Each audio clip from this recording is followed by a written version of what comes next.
Hello, beautiful people. Let me show you how to make healthy akara, tasty, nutritious, without deep frying. Everything remains the same, the taste. The only difference is the shape because we are using a sandwich toaster. My dry beans, I have my dry beans, not so much, and then I poured it into a mortar. Okay, you can use a small mortar, you can use the big mortar, depending on how you depending on the quantity. Okay, and then go ahead and pound, and after pounding just add little water, the just little water and pound, and then you see the skin separating. The pounding shouldn't take more than 2 minutes, right? And then you see the skin come off, and then just add more water, and then with a filter you just separate the chaff from the beans. Okay, that's the skin from the beans.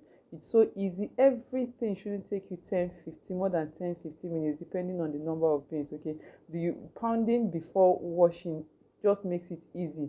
Add little water, pound, and your beans, the skin of your beans comes out easily. So if your beans is organic and decide to just soak it, go ahead. Okay, but for me, I usually do that sometimes, but I decide not to do it because I discovered that when I take off the skin, my beans digest, my food digests quickly than when I do it together with the skin, right? So it's up to you. You can do with the skin, you can do without the skin. Okay, so go ahead, after taking off the skin, go ahead and soak it. Add more water, and then soak for like 10 between 10 to 30 minutes, and after which you can now go ahead and blend. So I'm using cayenne pepper, bell pepper, and scotch bonnet pepper, right? The three pepper, and I added lots of onions. Okay, see, onion, you can't go wrong with onions, and you can never have too much of onions. And then I added my seasoning powder because my seasoning powder wasn't too smooth, and then I added it into the blender, and I blended everything together. You can see how smooth a paste it looks, so smooth. So I have two bowls.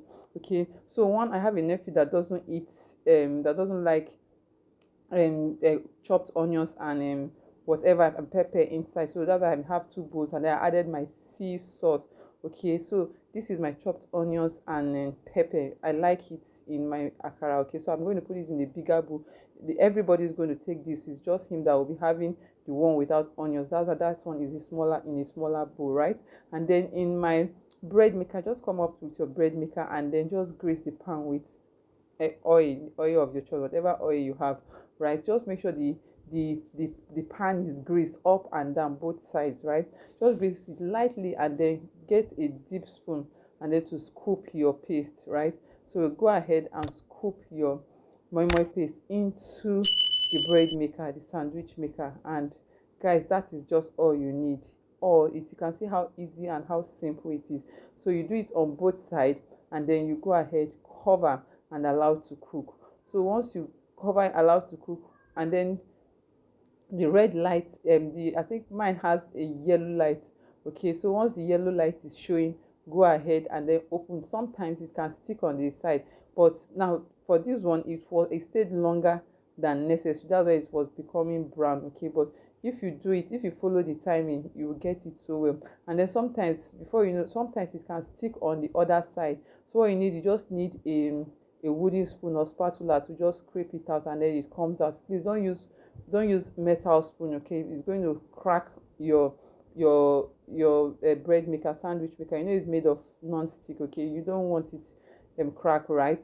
So I have fonio, my fonio grain, my Asian grain. So I'm doing 1 cup for 3 servings. If I three and a toddler, right?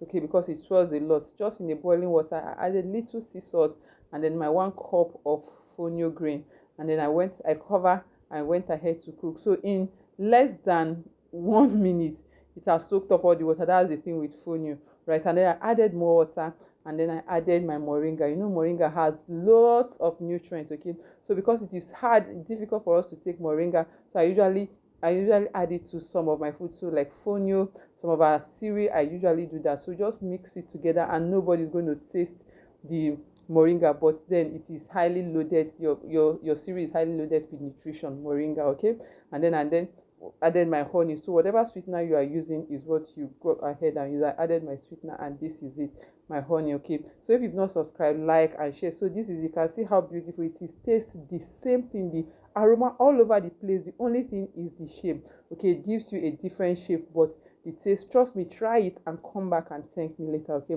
so this is a healthy breakfast. So I top it with a healthy tiger nut or sweetened tiger nut milk. Okay, just to make it super healthy, and our Saturday breakfast is ready. So will you be trying this? Go ahead, try it, and thank you later.